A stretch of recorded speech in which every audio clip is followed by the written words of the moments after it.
강경화 후보에 관한 얘기를 해볼까 합니다. 강경화 후보가 처음 이제 부동산 관련 네. 또는 뭐 자녀의 위장 전입 네, 관련 위장 전입. 논란이 있었을 때 첫 번째 여론조사 결과는 부정적인 여론이 더 높았어요. 그런데 점점점 긍정적으로 변해갑니다. 네. 그런 게 사실 이것부터 좀 이상한 케이스예요. 보통은 그 언론의 공세를 받고 청문회를 거치고 그런 여론이 퍼져나가고 그러면서 점점점 부정적이 되어 가거든요. 네, 맞습니다. 강경화 후보는 거꾸로 갔어요. 그게 굉장히 이례적이고 또 이례적인 것은 정부 부처 내에 노조가 네, 저 외교부 사람을 노조가. 우리 수장으로 해달라고 지지 성명을 내요. 이거 네. 전무후무한 일이고요. 전직 더욱더 외교부 장관들도. 네, 전직 외교부 장관 나중에는 반기문까지 합쳐서 네. 사실상 건강에 살아있는 모든 외교부 전직 장관 사망한 사람 빼고는 모두가 다 이 사람을 다음 장관으로 만들어 달라고 한 거거든요. 네. 지지서명. 이런 일은 없는 거예요. 이 양반이 임명이 되냐 아니냐보다 저는 더 궁금해진 것이 왜 강경화 후보는 이렇게 점점 더 많은 사람 혹은 전문 영역에서 지지를 받느냐 이거지. 뭐 여러 단체, 예를 들면 국제구호단체 같은 데서 지지 성명을 냈죠. 네. 그리고 또 여성계에서도 지지 성명을 냈어요. 근데 제가 여성이니까 여성계에서 지지 성명을 냈냐고 하니까 아니래. 네. 물어보려고요. 두 분을 모시려고 합니다. 네.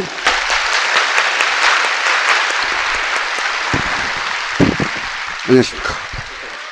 그리고 토크 컨설팅 대표 최광기 대표님 모시겠습니다.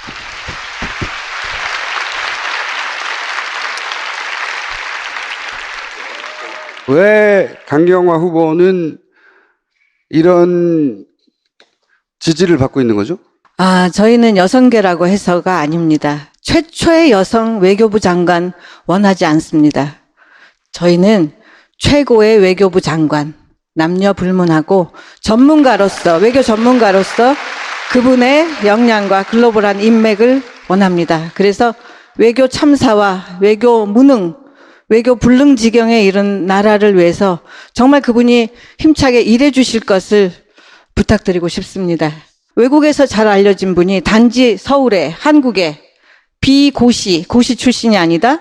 비서울대, 서울대 출신이 아니다. 학연, 지연, 위에 아래 선배들이 끌어주거나 이렇게 언론의 집중포화와 어떤 청문회에서 그런 질의를 당하고 할 때 누가 편들어주는 사람이 없는, 언론에도 없었어요? 언론에도 많이 디스를 많이 당하셨죠. 그래서 그런 편견을 깨줄 지원 세력이 없는 거예요. 그럼 혹시 그런 이유는 아세요? 왜 외교부에서 네. 그렇게 당했던 후보들은 많은데 왜 외교부는 튀어나왔냐 이거예요. 저는 그리고 외교부 노조가 튀어나온 것도 신기했는데 외교부 장관 정말 신기하죠, 튀어나온 건 그거요. 진짜 신기했거든요. 이거 따로 알아봐야 되겠다. 그러니까 저희 민주당과 가까운 장관들만 그러신 게 아니라 이명박 정부 하에 있던 공로명 씨라는 그렇죠. 외교부 네. 장관, 또 까칠해 하셨던 그 송민순 외교부 장관도 지지하셨고 정말 거동이 되실 만한 분이 10분. 그렇죠. 왜 그랬냐고 왜 그랬냐면요. 네. 외교부 안에 자기들도 느끼셨을 거예요. 굉장한 자기네들끼리 똘똘 뭉쳐있는 어떤 파벌로 얽혀있고, 제가 듣기로는 누가 장관 되면 미국 대사는 누가 나간다더라 뭐 하는 라인들이 있어요. 그쵸? 우병우 라인처럼 그런 게 있을 수 있거든요. 자기들끼리 순혈주의도 심하고. 그렇죠. 외교부가 특히 심하잖아요. 외무부 거의 정말 저희 생각에는 외교부는 귀족 같은 느낌이 들잖아요. 공무원 중에서도 금수저를 넘어서 고시 패스해가지고 귀족이 되고, 보통 미국 유학하고. 그렇죠. 그다음에 좋은 나라 대사를 간다든가 아니면 아프리카로 보낸다든가, 이거 굉장한 차이가 있는 거잖아요. 그러니까 장관들 나름대로 전직 장관들도 외교부 안에 청산해야 될, 혁신해야 될, 개혁해야 될 자기들이 못한 부분이 분명히 있을 거라고 생각해요. 직원들도 장관들도. 네. 그리고 저는 사실은 납세자로서 굉장히 그들이 달러를 어떻게 쓰는지 궁금해요. 돈도 굉장히 많이 간대요. 문화교류 사업, 교육 사업 이런 거 하는데 정말 재외 국민을 위해서 쓰는지, 이런 절호의 찬스를 그 강경화 후보가 아무 빚이 없잖아요. 누가 끌어준 것도 아니고 백으로 그 자리까지 올라간 사람이 아니기 때문에 정말 투명하게 해줄 수 있는, 그리고 노조가 지지한 거. 외교부 장관들도 나도 네. 깨지 못한 거를 그렇죠. 이 사람이 깨줄 거라 기대한 건가요? 네, 그럴 수 있죠. 이렇게 많은 분들이 지지하고 그리고 열광적으로 환호하는데 정말 그 지금 얘기하면 그분이 이제 입각하시면 성명서 장관이 되시는 거잖아요. 근데 그런 분들이 이렇게 지지하고 지원하면서도 왜 안 되는 이유는 뭘까? 왜 자꾸 이걸 특이하게 바라보는지 그것도 굉장히 의아스러운데 저는 이 강경화 씨를 보면서 그분을 통해서 우리가 많은 것을 이렇게 투영하게 되는 것 같아요. 아줌마들은 예를 들어서 네. 그분이 이제 남편과 이게 그 경제적으로 굉장히 독립해서 처가를 자기 집을 돌봤던 네, 거. 부모님의 예, 빚이 있고 그래가지고 그렇죠. 그 자기 결혼 집을 초기부터 돌봤던 거. 예. 그 가게를 분리했고 남편은 그렇죠. 남편의 경제권, 그렇죠. 아내는 아내의 권의 경제를 따로 유지했다고. 여러 우리 사회에서 그동안 이렇게 소외되었던 많은 사람들, 뭔가 그리고 자기가 자기 목소리를 내고 싶었던 사람들이 강경화라는 사람을 통해서 이렇게 투영이 되는 것 같아요. 그러니까 외교부 안에서도 외교부에 외무고시를 치르고 올라갔던 엘리트들이 지지하는 게 아니거든요. 그러니까 그 비고시 출신들, 그 안에서도 서론받고 인정받지 못했지만 꿋꿋하게 자기 일을 해왔던 그런 묵직한 공무원들이 그분을 지지하는 거고, 여성들도 마찬가지고, 여성뿐만 아니라 남성들도 우리 사회에 이게 비주류들의 움직임들이 굉장히 크게 나타나는 그러니까 거예요. 강경화가 상징하는 게 자기 힘으로 소위 말해서 유리천장을 돌파했고, 그런 와중에도 나라를 위해서 일할 수 있는 기회를 달라고 하는 그런 분들은 공익인간을 넘어서 진정한 홍익인간들이에요, 진짜. 강경화 후보자를 볼모로 삼고 지금 네. 행동을 하고 있잖아요. 강경화 후보자를 어떻게 약한 하느냐에 고리라고 본 따라 거죠. 예. 네, 어떻게 하냐에 따라 우리가 김희수도 어떻게 해주고 뭐 여러 가지 조건을 이제 거는 것 중에 가장 큰 고리가 강경화 후보자인데, 강경화 후보자가 가장 약한 고리라고 생각하고 네. 무릎을 꿇으려고 하는 거죠. 그러니까 그게 왜 약한 고리라고 생각했을까? 하필이면 왜 강경화 후보자였을까라는 부분에 대해서는 좀 어떻게 보세요? 우리 사회가 갖고 있는 그 정말 특권 의식이죠. 서울대만이, 그쵸? 이 외무부라든지 이런 데가 고시 기수도 고시 따지잖아요. 기수로 따져야 되고 맺기. 그 안에서도 얼마나 이 패권이 강한 거예요. 근데 그거를 넘어서는 저는 강경화 후보가 장관이 되고 나서 스타가 될 것 같다는 생각을 했거든요. 네. 사실은. 지금 야당은 약한 고리라고 생각하고 때리고 있는데 저는 스타가 될 거라고 생각했어요, 이 사람이. 어떤 면에서요? 그 사람이 가진 아우라가 있어요. 근데 그 아우라가 이제 이런 공격을 받으면서 상처를 입긴 했으나 그 상처를 입자 여러 사람이 나와서 도와주고 있잖아요? 막? 그거는 시켜서 되는 게 아니거든요. 아, 이게 중요하게 바라볼 인물이고 이 현상을 좀 이해해 봐야 되겠다. 왜냐하면 저희가 외교 참사에 대한 상처가 굉장히 큽니다. 작년 7월에 사드 배치 결정이 났을 때 현 지금 장관으로 계신 분이 어디에 계셨습니까? 몰랐습니다. 모르고 어디 계셨습니다? 어디 계셨어요? 강남에, 맞습니다. 강남에 백화점에 바지 수선하고 뭐 새로 산다 어쩐다 비서까지 데리고 가셨어요. 그날이 평일날 오전이었습니다. 그 한일합의 이후에 얼마나 이 할머니들의 분노와 그렇죠. 그 치욕적인 역사가 할머니를 되살아나는지는- 속이면서 했죠. 그렇죠. 네. 한 분 한 분 이 정부가 얼마나 위선적인 행동을 했는지. 예전에는 일본 정부하고 싸웠는데 그 이후부터 할머니들 우리 정부하고 싸웠어요. 그렇죠. 우리 정부가 할머니들을 속이고. 그러니까 지금 사실은 제일 긴장하고 있는 거는 옆에 일본이 일본이죠. 엄청 긴장하고 있잖아요. 이분이 이제 장관이 됐을 때 어떻게 될까라는 게 예상이 되니까. 그건 제가 일본에 계신 그 분들하고 인터뷰를 해보니까 이런 게 있어요. 그 강경화 후보를 반대한다고 말을 못합니다. 다른 나라의 장관이니까요. 그런데 강경화 후보가 외교부 장관이 되었을 때 자기들이 위안부 문제를 놓고 국제적으로 상대해야 되잖아요. 그런데 국제적으로 상대할 때 굉장히 껄끄럽고 이 막강한 상대라고 하는 생각이 있어서 강경화 후보가 되지 않았으면 좋겠다는 내심. 그렇죠. 거기도 외교부는 관료사회거든요. 근데 강경화 후보는 관료 조직을 통해서 성장해서 배출한 인물이 아니잖아요. 그렇죠? 실제 유엔이라는 외교 무대에서 뛰면서 성장한 굉장히 실력이 있는 거예요. 말하자면 현장에서.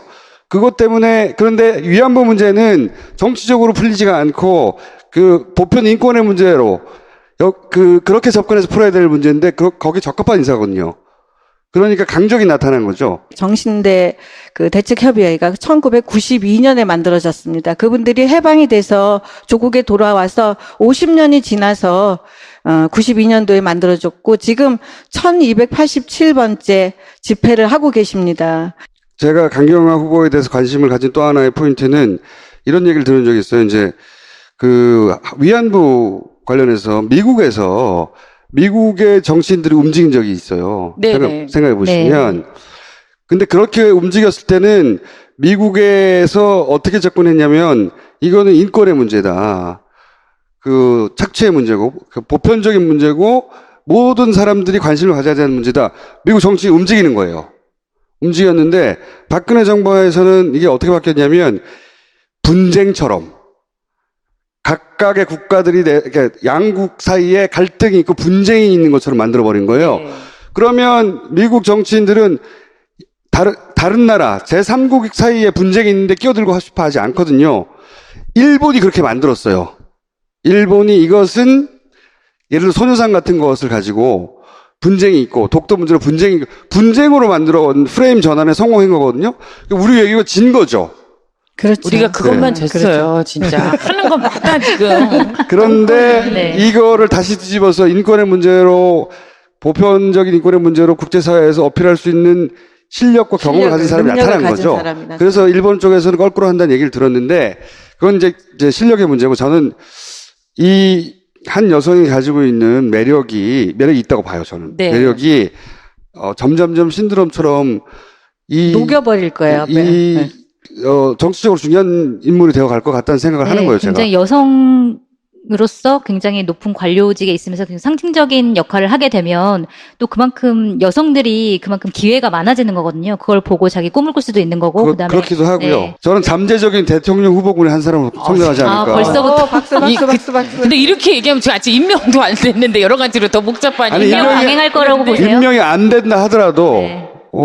그런 자질이 있다. 네. 꼭 그렇게 성장한다는 보장은 없으나 자질이 있다고 저는. 근데 어쨌든 저는 이 강경화 장관을 너무 이제 여성의 그 최초의 여성이라는 수식어로 묶어두기보다는 어떻게 보면 우리 사회의 그 큰 변화와 시대적인 흐름을 읽어내야 되지 않을까. 아까 제가 강경화라는 사람을 통해서 우리 사회에 아주 소외되고 약자들이 투영이 되고 그 어떤 이 시대 정신이라는 게 반영이 된다라고 얘기하는 게 과거에는 굉장히 형식적이고 절차적이고 이런 거였다면 이제는 뭔가 일상에서 정말 직접적인 변화, 외교에 있어서도 어떤 거대한 담론이 아니라 우리가 정말 아주 저는 쉽게 생각하면 해외여행이 얼마나 많아졌어요. 근데 이 외교부의 역할이라는 게 하나도 없어요. 무슨 문제가 생겨도 전화하면 지금 이 시간에 전화하실 전화 안 때입니까? 받아요. 이러고 그리고 내일 전화하십시오라고 하거나 언제나 그 급할 때 국가가 무엇인지 국가가 언제 있었나라고 그런 생각이 들었는데 강경화라는 사람이 한다면 뭔가 다른 변화, 다른 시도 그리고 우리에게 정말 이렇게 밀접한 어떤 것들이 달라질 거라는 믿음이 있어요. 아까 이재명 시장님도 얘기했는데 이번 정권이 갖는 이제 대통령의 그 섬세한 배려 뭐 이런 것처럼 사실 이제 가치는 우리가 이제 거대한 어떤 민주주의라는 것들이 이론적인 것들이 아니라 생활의 민주주의, 일상의 변화로 이게 좀 그 체득되는 그런 사회가 되었으면 좋겠는데 그걸 구체적으로 실현할 사람이 강경화 후보밖에 없다 저는 그렇게 생각을 해요. 우리 사회 패러다임이 바뀌어가는데 그 상징적인 인물이 앞으로 되어갈 것 같다. 네네. 예. 야당에서는 찍어 누르고 어떻게든 밟으려고 하는데 그렇게 해서 밟혀지지 않을 것 같고요. 실제 자기가 자기 영역에서 실제 성과를 내고 그리고 스타가 되어갈 것 같아요, 저는. 외교부 장관이 강경화 후보가 지명이 된다면 좀 안심하고 평화 체제를 구축하는데 큰 노력을 기울여 주실 수 있을 것 같아요. 이런 전문성과 자질을 갖춘 분이 좀 일을 할 수 있고 그분의 능력을 우리가 제대로 평가하면 되는 것 같아요. 그래서 얼마나 달라지는지는 보여주시겠죠. 강경화 후보의 첫 등장을 이렇게 반응하였다라고 제가 일단 기록을 남겨두려고 한 거였어요. 가라는 얘기죠, 지금. 네, 가세요. 지명 처리하지 말고 꼭 되도록 애써 주십시오. 여러분 네, 부탁드립니다. 고맙습니다.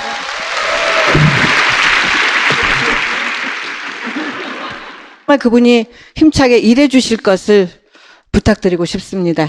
외국에서 잘 알려진 분이 단지 서울에, 한국에 비고시 출신이 아니다. 비서울대, 서울대 출신이 아니다. 학연, 지연, 위에 아래 선배들이 끌어주거나 이렇게 언론의 집중포화와 어떤 청문회에서 그런 질의를 당하고 할 때 누가 편들어주는 사람이 없는, 언론에도 없었어요? 언론에도 많이 디스를 많이 당하셨죠. 그래서 그런 편견을 깨줄 지원 세력이 없는 거예요. 그럼 혹시 그런 이유는 아세요? 왜 외교부에서 네. 그렇게 당했던 후보들은 많은데 왜 네.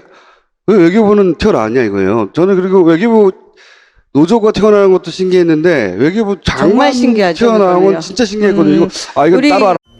강경화 후보에 관한 얘기를 해볼까 합니다. 강경화 후보가 처음 이제 부동산 관련 네. 또는 뭐 자녀의 위장 전입 네, 관련 위장 전입. 논란이 있었을 때 첫 번째 여론조사 결과는 부정적인 여론이 더 높았어요. 그런데 점점점 긍정적으로 변해갑니다. 네. 그런 게 사실 이것부터 좀 이상한 케이스예요. 보통은 그 언론의 공세를 받고 청문회를 거치고 그런 여론이 퍼져나가고 그러면서 점점점 부정적이 네, 되어가거든요. 맞습니다. 강경화 후보는 거꾸로 갔어요. 이게 굉장히 이례적이고 또 이례적인 것은 정부 부처 내에 노조가 네, 저 외교부 사람을 노조가. 우리 수장으로 해달라고 지지 성명을 내요. 이거 네. 전무후무한 일이고요. 전직 더욱더 외교부 장관들도. 네, 전직 외교부 장관 나중에는 반기문까지 합쳐서 네. 사실상 건강에 살아있는 모든 외교부 전직 장관 사망한 사람 빼고는 모두가 다 이 사람을 다음 장관으로 만들어 달라고 한 거거든요. 네. 지지서명. 이런 일은 없는 거예요. 이 양반이 임명이 되냐 아니냐보다 저는 더 궁금해진 것이 왜 강경화 후보는 이렇게 점점 더 많은 사람 혹은 전문 영역에서 지지를 받느냐 이거지. 뭐 여러 단체, 예를 들면 국제구호단체 같은 데서 지지 성명을 냈죠. 네. 그리고 또 여성계에서도 지지 성명을 냈어요. 근데 제가 여성이니까 여성계에서 지지 성명을 냈냐고 하니까 아니래. 네. 물어봐야 되겠다. 그러니까 저희 민주당과 가까운 장관들만 그러신 게 아니라 이명박 정부 하에 있던 공노명 씨라는 그렇죠. 외교부 네. 장관, 또 까칠해 하셨던 그 송민순 외교부 장관도 지지하셨고 정말 거동이 되실 만한 분이 10분. 왜 그랬냐고, 왜 그랬냐면요. 네. 외교부 안에 자기들도 느끼셨을 거예요.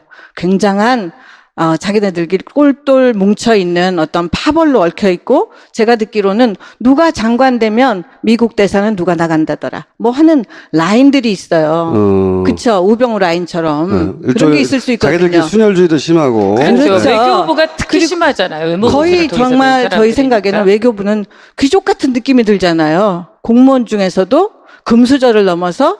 고요. 두 분을 모시려고 합니다. 네.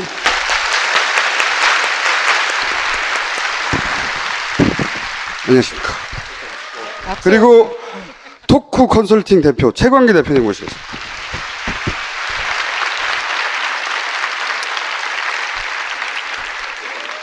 왜 강경화 후보는 이런 지지를 받고 있는 거죠? 저희는 여성계라고 해서가 아닙니다. 최초의 여성 외교부 장관 원하지 않습니다. 저희는 최고의 외교부 장관, 남녀 불문하고 전문가로서, 외교 전문가로서 그분의 역량과 글로벌한 인맥을 원합니다. 그래서 외교 참사와 외교 무능, 외교 불능지경에 이른 나라를 위해서 정말